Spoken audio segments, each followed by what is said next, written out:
got so motherfucking design on right now. Bring it down, bring it down, bring it down. I got 3 old guys to Assalamualaikum warahmatullahi wabarakatuh. Perkenalkan, kami dari kelompok 10. Saya dengan nama Muhammad Albayuni dengan NIM E124155. Dan saya bernama Rianda Priansa dengan NIM E124. Di sini materi kami yang berjudul pencegahan penyakit kembung perut pada ternak. Kembung perut atau bloat pada ternak sapi dapat dicegah dengan cara yang berfokus pada manajemen pakan. Kembung perut, bloat pada ternak dapat dicegah dengan berbagai cara yang berfokus pada manajemen pakan, lingkungan dan kebiasaan pemberian makan. Berikut beberapa cara pencegahan yang efektif. Ikut saya. Cara yang pertama supaya ternak kita enggak terkena penyakit kembung perut, kita perlu yang namanya pemberian bahan pakan yang beraturan dan tepat. Dan perlu juga kita hindari memberi pakan hijauan yang masih muda, seperti yang masih basah dalam jumlah besar, terutama leguminosa seperti klover, kacang-kacangan, atau lamtoro. Pakan tersebut cenderung menghasilkan banyak gas di rumen. Sebaiknya jika ingin memberikan pakan-pakan seperti itu, kita perlu mengeringkan terlebih dahulu. Supaya ternak kita tidak terkena penyakit kembung perut, kita perlu yang namanya pemberian pakan secara bertahap.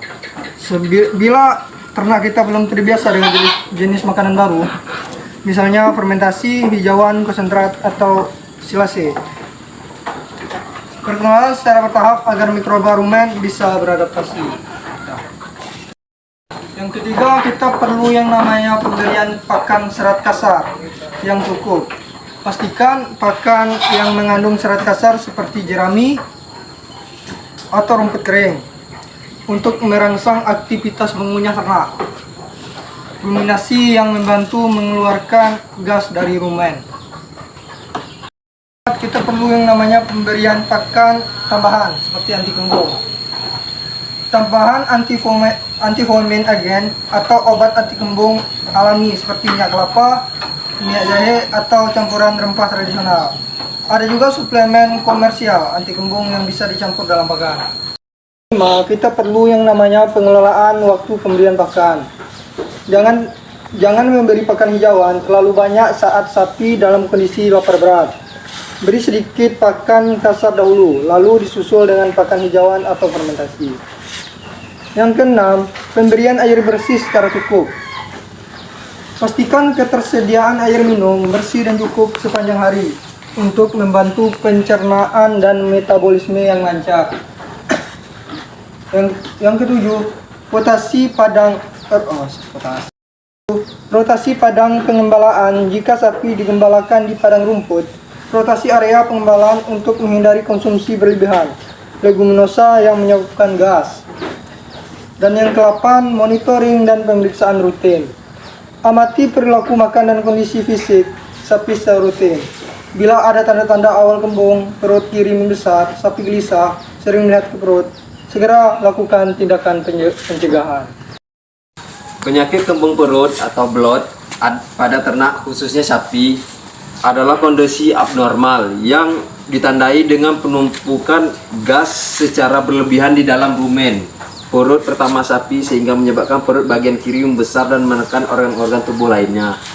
Penyakit ini bisa sangat berbahaya karena jika tidak segera ditangani, tekanan gas yang tinggi dapat menekan diafragma dan paru-paru yang akhirnya bisa menyebabkan kematian akibat gagal nafas.